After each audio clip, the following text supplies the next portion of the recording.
Hello everyone, All 22 and a few film review, giving you guys the next episode of Draft Raps, my draft class analysis series where we dive deep into all 32 classes, letting you guys know how I feel about every pick according to my big board, who's left on the board positionally, is it a team need, is it a scheme fit. We'll be talking about paths to starting and paths to immediate roles if I see that for the player. So if you want to learn more about the Browns class that we're going to be talking about here, or any of the other 31 classes in the NFL, make sure you stick around, subscribe, go through the channel, make sure you haven't missed out on your favorite team. Like I said, we're going to be talking about the Browns today, my 12th class, finally breaking into the A- rankings here, almost getting to the top 10. They get a 3.265 numerical grade from me.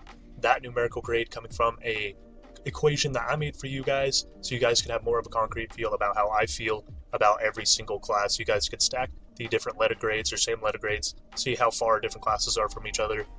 It's more about the analysis and the letter grades and, grades per pick and stuff.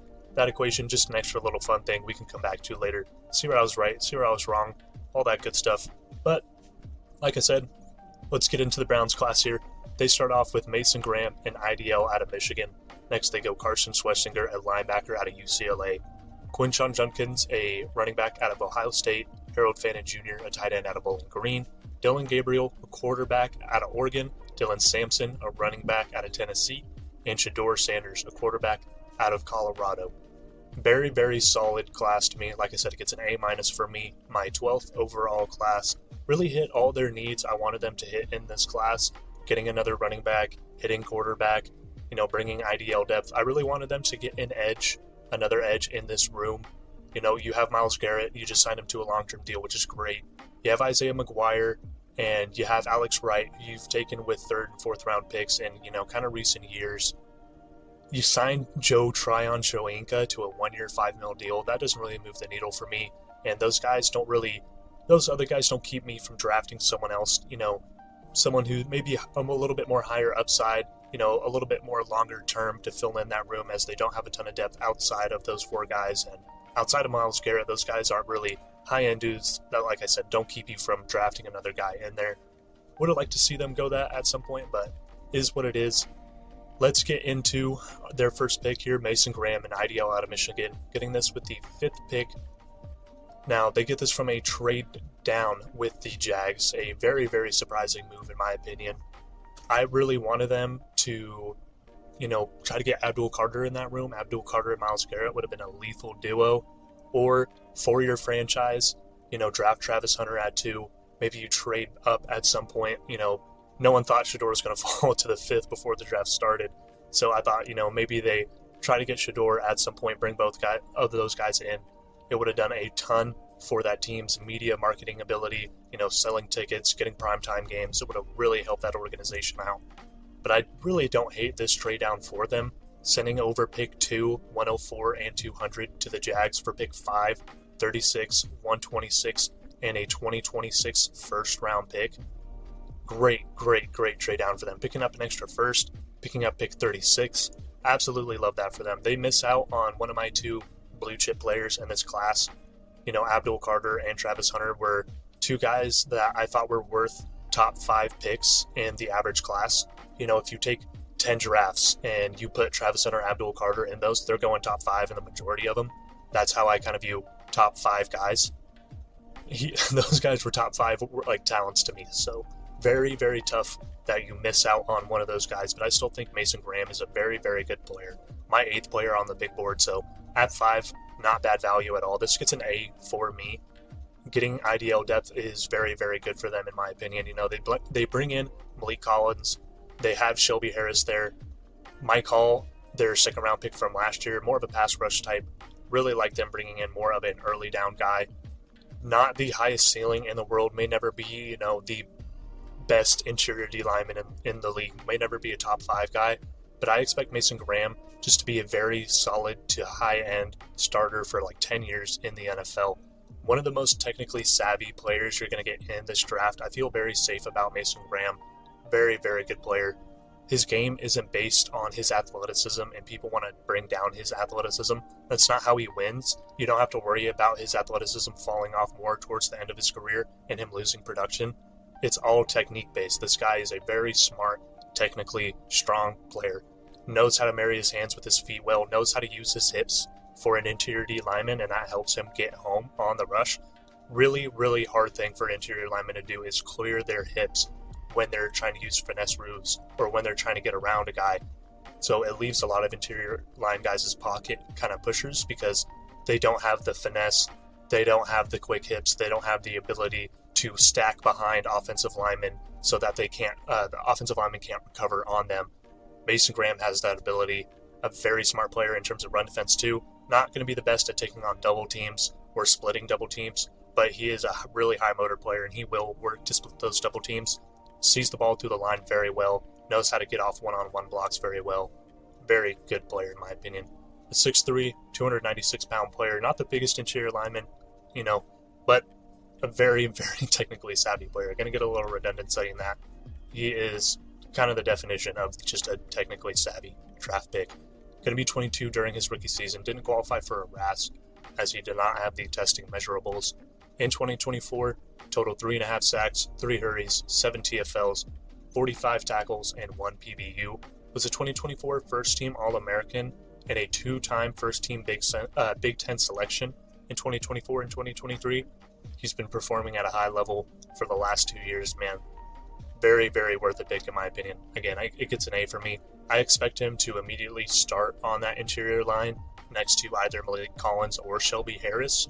Like I said, Mike Hall, not very much of an early down guy. I think he still rotates a lot, but I don't think he's going to get those starting reps for the Browns.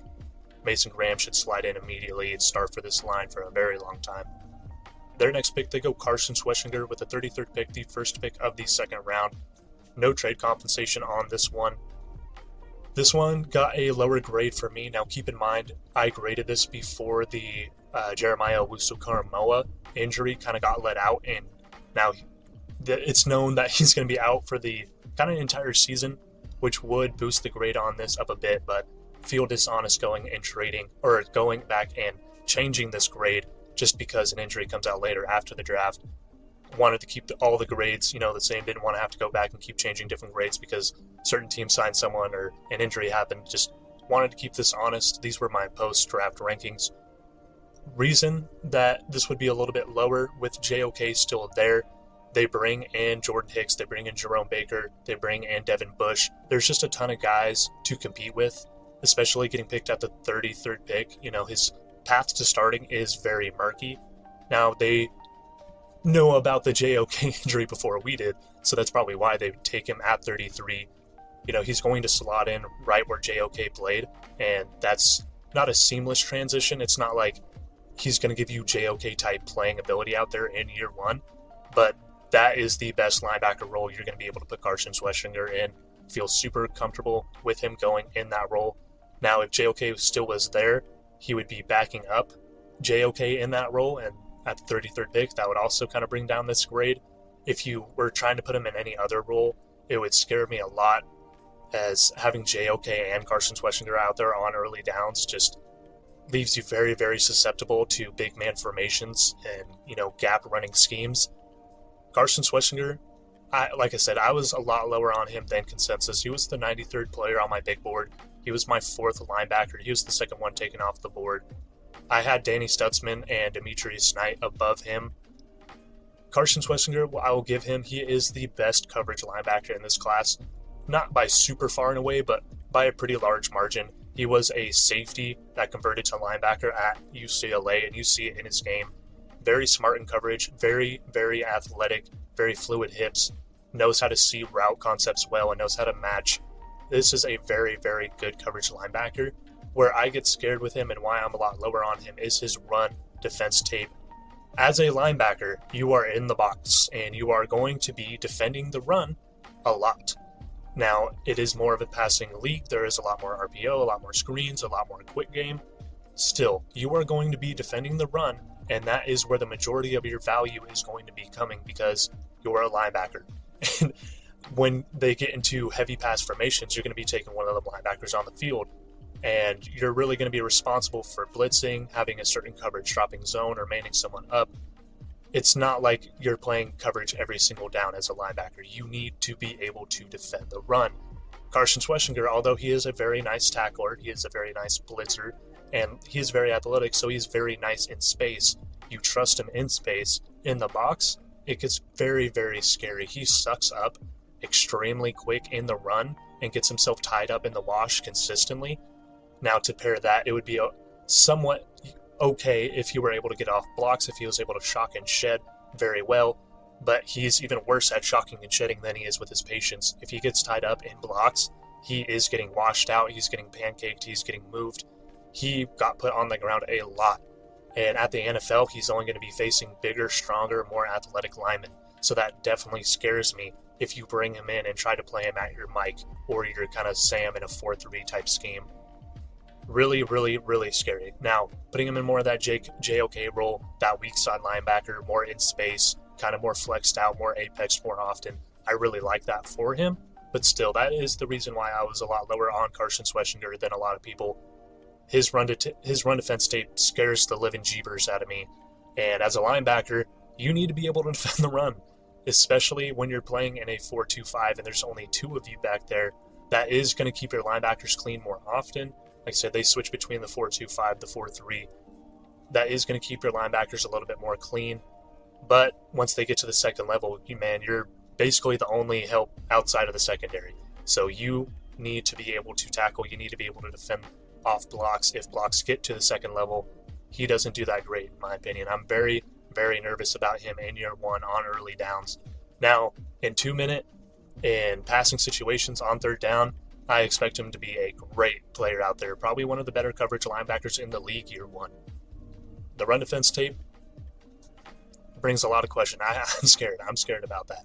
A 6'2.5", 242-pound linebacker, he's got all the size to be able to defend the run. He's definitely bulked up and fully taken on this linebacker role. Hasn't lost any of the athleticism getting up to that size either. Still testing with a 9.86 RAS score. Very athletic player. You can tell he was a prior safety. Going to be 22 in his rookie year. Still, he's got to learn to defend the run. He's going to a very good defensive coach in Schwartz, who I think will get the most out of him and be able to develop him in that sense. Just year one, it's going to be a little bit rocky. And there was a lot of other dudes in this room before JOK kind of got injured. So that's why it's a C+ for me. Still a very high ceiling player. If this guy can fully develop and become a 3-down linebacker, he can become a top 5 linebacker in this league. He's got that type of upside. Just really, really needs to work on the early down stuff. Had 136 tackles, 8.5 TFLs, 2 interceptions, 3 PBUs, 4 sacks, 1 forced fumble, and 11 missed tackles on the season. Was a 2024 first-team All-American and first-team Big Ten selection in his first year off the reserves list.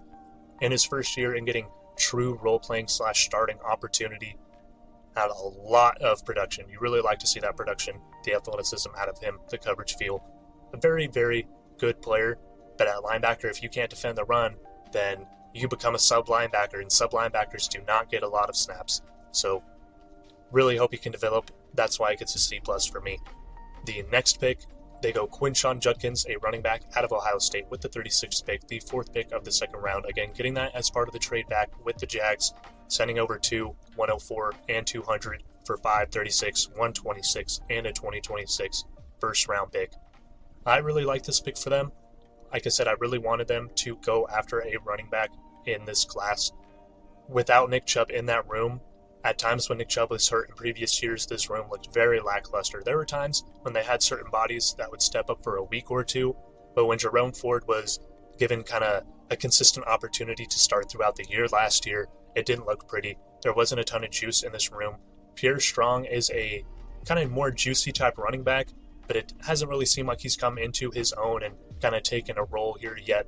I really like them bringing in Quinshon Judkins as someone who honestly plays a lot like Nick Chubb, who has good vision, very, very, very powerful and deceptively fast backs.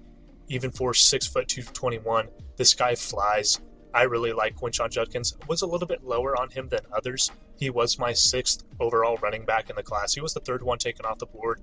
My 50th player on my board, taken at 36. It gets an A- for me, not an A or an A+, because I had liked a few other backs before him. Quinshon Judkins probably has the highest ceiling in this class for running backs because of the size at 6'2", 220, because of the athleticism He's got burning speed, even if it's not like super home run, like Dylan Sampson, Bayshall Tootin type speed. It still is the ability to get past people and hit home runs. He is very shifty when he wants to show it off. At 6'2", 220, he is powerful and he can run through people. The reason why I'm lower on him is I didn't see a lot of creativity in his tape at Ohio State. A lot of times he's just running full speed straight ahead and just running into people. And sometimes he can bounce off people and kind of carry people, fight for extra yards. But a lot of times he's just running into people full speed, getting an extra yard or two and then falling down. There is flashes of creativity when he gets pressured, when he has the ball behind the line and he has to make a jump cut or change his gap, change where he's going with the ball. He has a lot of shiftiness and quick cut ability. He just doesn't show it off in the open field a lot. Now, he does have some very, very good vision, some of the best vision in this class. He has decent hands. He can be an asset in the passing game. He needs to work on pass pro. Not the best pass pro running back, but he's got all the size and all the athleticism to do it. He's got great ball carrier vision, so maybe he can translate that into having better vision in pass pro. Like I said, some of the highest upside, probably the highest upside of any running back in this class. He's just got to show me a lot more creativity in his running game, because at the NFL, you're going to be facing better tacklers. You're going to be facing players with better pursuit angles. He can't just run full speed and hit people and expect to be a super ultra productive running back like that. Need to show some more creativity in his game, but he's got everything there to do it. A very good player. Like I said, still 50 on my board, still an A- pick. I really like it. I think he slots in and immediately starts over Jerome Ford. I would be very, very surprised if he is not starting sooner than later for this team. Like I said, a 9.9 RAS. Very, very, very nice tester for that size at 6'2", 220. Very, very high ceiling. Going to be 22 throughout his rookie season. Had 1,060 yards rushing as he did split time with Travion Henderson there at Ohio State. 14 touchdowns, 5.5 yards per carry, 22 receptions on 26 targets for 161 yards, 2 touchdowns, only 1 fumble on the season. Was a third-team Big Ten selection in his first year at Ohio State. Spent his previous 2 years at Ole Miss, where he was a 2-time first-team SEC selection and a freshman All-American. Ultra productive at Ole Miss. Comes over to Ohio State. Not 100% sure why, but still had some very nice tape at Ohio State. I had him as a second-round type player. I think this was the round you should have got him. Not at the very, very top of the second round, but still, I like him for this team. I like him at this kind of range, an A- pick for me. Their next pick, they go Harold Fandon Jr., a tight end out of Bowling Green, with the 67th pick, the third pick of the third round. No trade compensation for them on this one. This got a B+ for me. I am a Harold Fandon truther, and I thought this was early for him. Now, tight ends flew off the board in this draft. You have 2 that go in the first, and then Mason Taylor, Elijah Arroyo, and Terrace Ferguson all go in the second. So Harold Fandon was the next tight end up. He was the best tight end on the board, in my opinion. My 5th ranked tight end, and he was the 6th one taken off the board. So positionally, I think it's absolutely great value. I was not as high on this tight end class as consensus.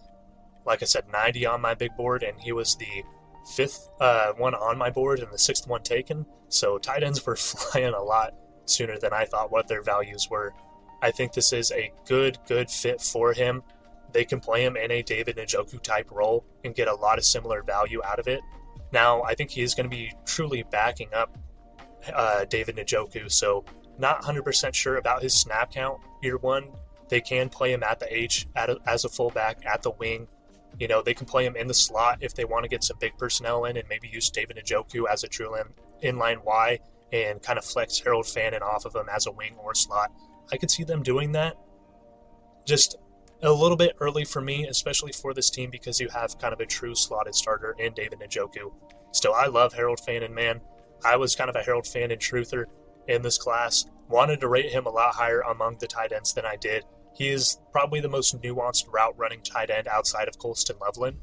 Now, doesn't have typical tight end size at 6'3", 241. He's kind of more of that Isaiah Likely frame and sort of more Isaiah Likely athleticism. Only had a 7.77 RAS.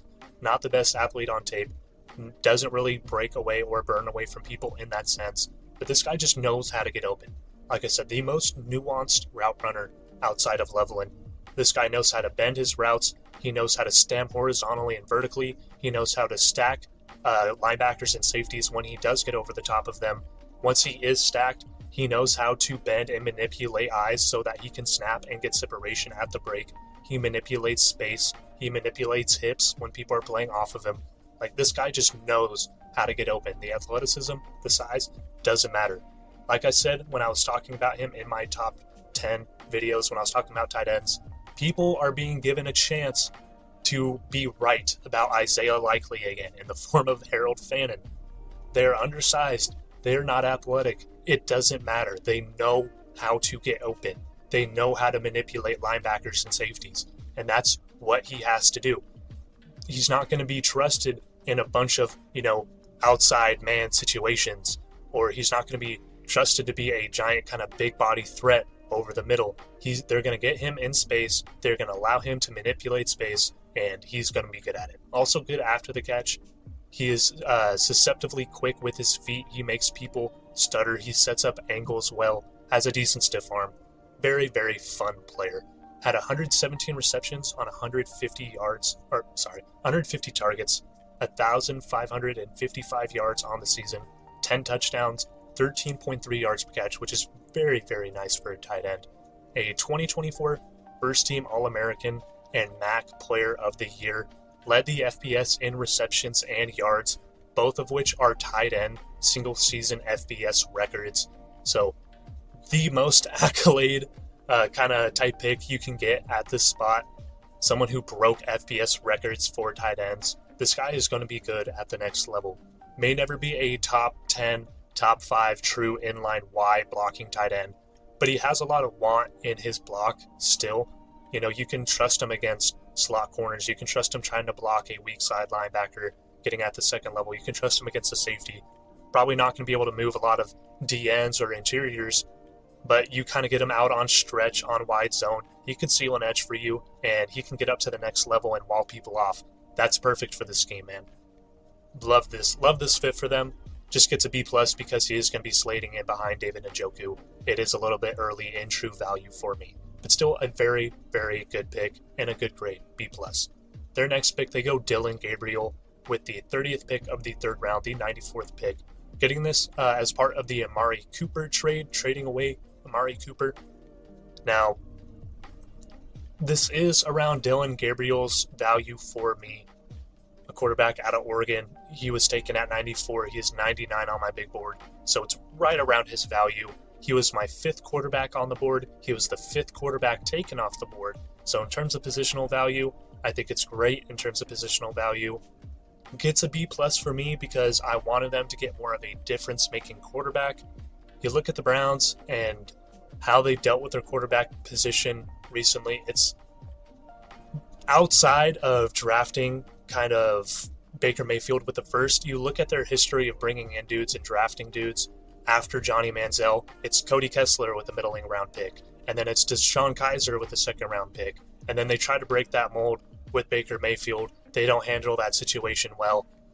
Doesn't work out for them. And then they draft Orion Thompson Robinson with a middle of the round pick. And every time they bring in one of these dudes, he ends up getting kind of starting time at some point in year one. They try to lean on him to see if he can be more, and it never ends up working out for them because they're never drafting true difference makers at the quarterback spot. If they were to draft someone at the spot, or someone for this team at the quarterback position, I really wanted them to get someone who could potentially be a difference maker for them. That Shedeur Sanders, it wasn't going to be Cam Ward for them. Cam Ward wasn't going anywhere else but number 1. But Shedeur Sanders or Tyler Shook, someone that could come in year one and potentially take that starting job and run with it. Dylan Gabriel, I think, is a very, very nice backup. I think he is one of the best backups you can draft in this entire class, with the potential to become a starter down the line, but not in year one. Not in year one.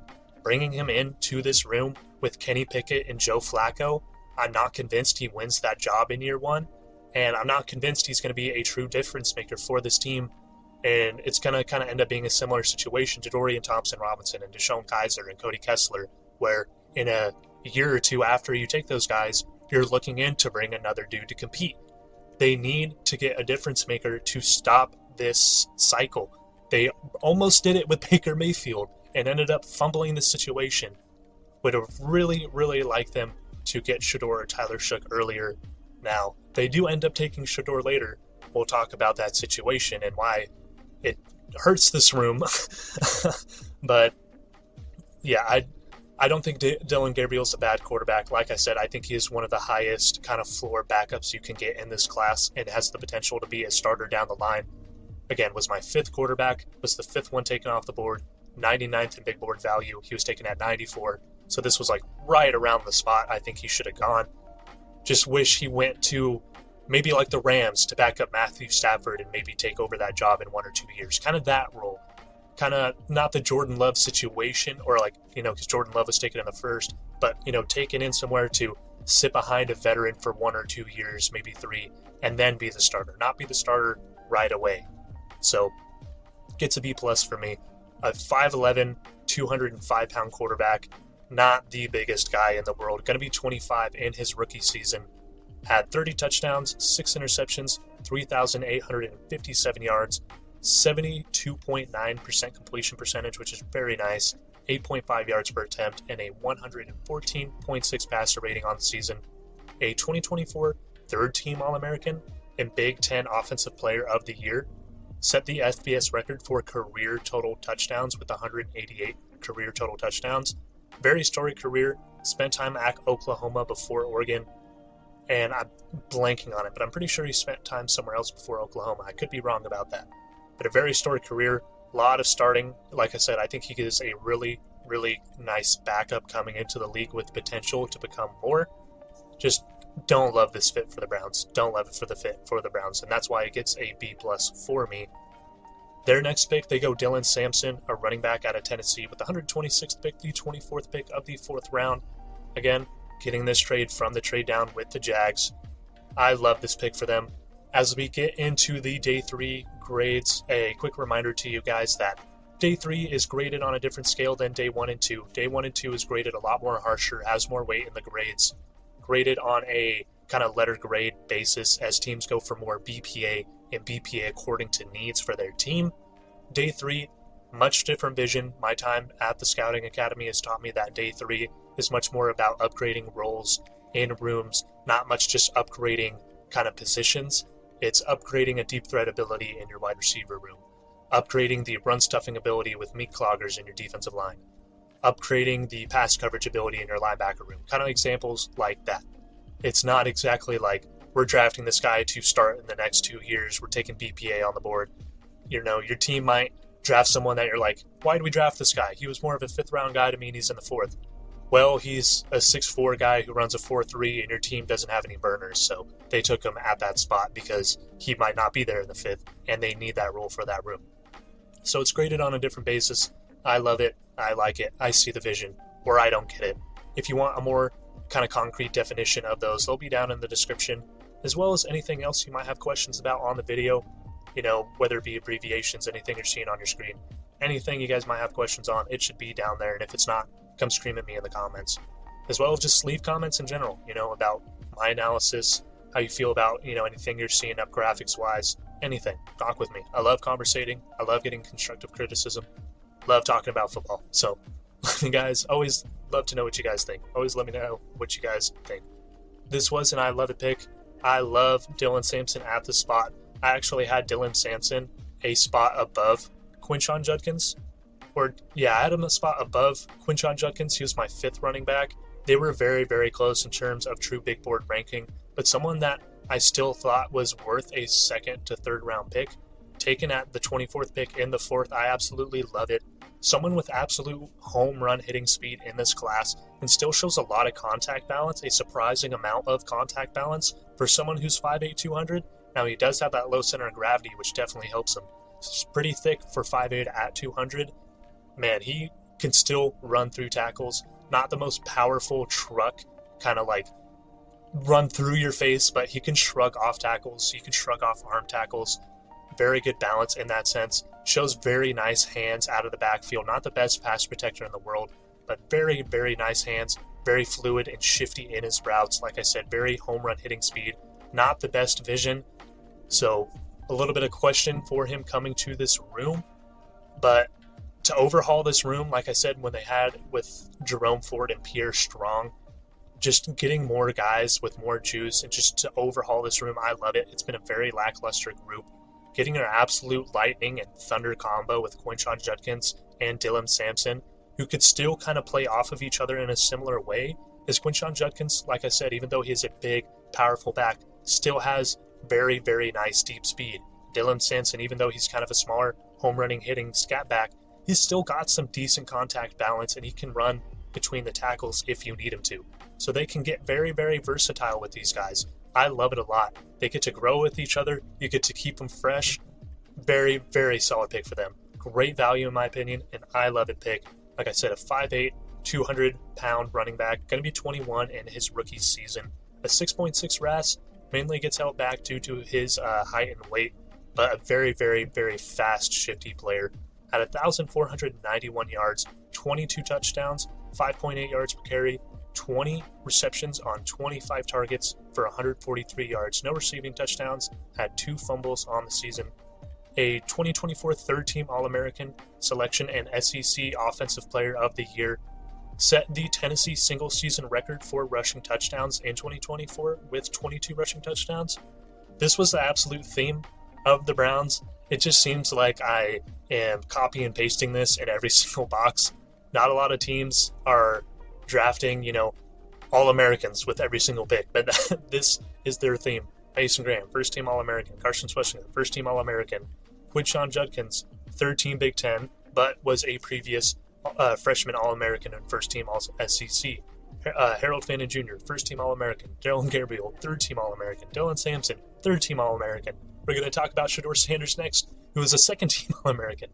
They're just trying to draft every single All-American they can at every pick and just hoping it sticks. I like this pick a lot for them. Again, it's an I love it pick. I love the compliment he gives to Quinshon Judkins. I love them completely overhauling this running back room. I think at least one of these guys, if not both of these guys, are going to be very good for this team. Absolutely just completely raises the floor and ceiling of this room.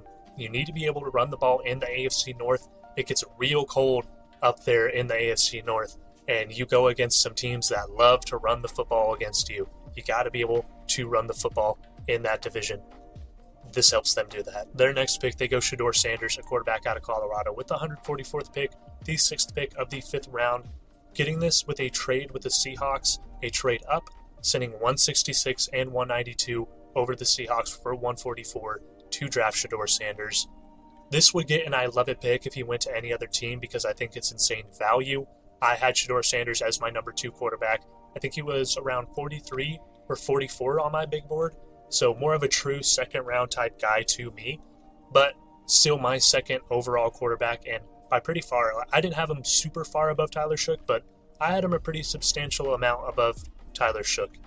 I thought he was my second quarterback. I think if anyone were to take any quarterback in the first round outside of Cam Ward, it should be Shedeur Sanders because he does have the highest floor outside of Cam Ward.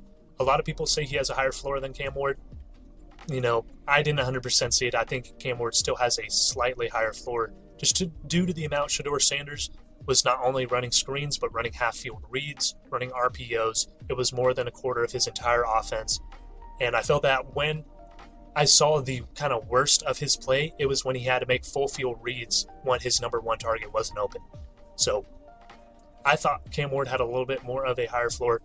I'm not trying to ding on Shedeur Sanders here with this pick, but a very, very good quarterback still. My second overall quarterback. I thought he should have went towards the back end of the first if someone really wanted to slide in to take him or go in the second.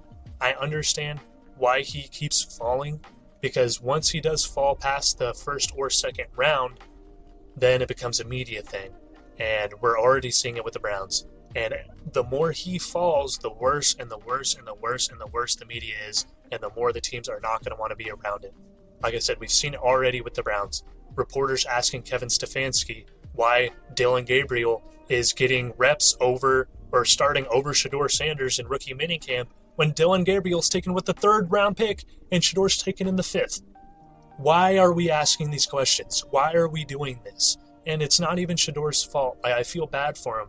because he can't control how the media is kind of perceiving him post-draft. He didn't go about the draft process the best way. I was kind of disappointed in the fact that they were so shut off to saying, like, only certain teams can draft us, and we're only going to visit with certain teams, and we're not going to do all these testing and combine stuff. It's like, if you're not a surefire first-round quarterback, teams aren't going to care if you don't want to do that stuff. They don't want to have people in those rooms. We've already seen it with Colin Kaepernick.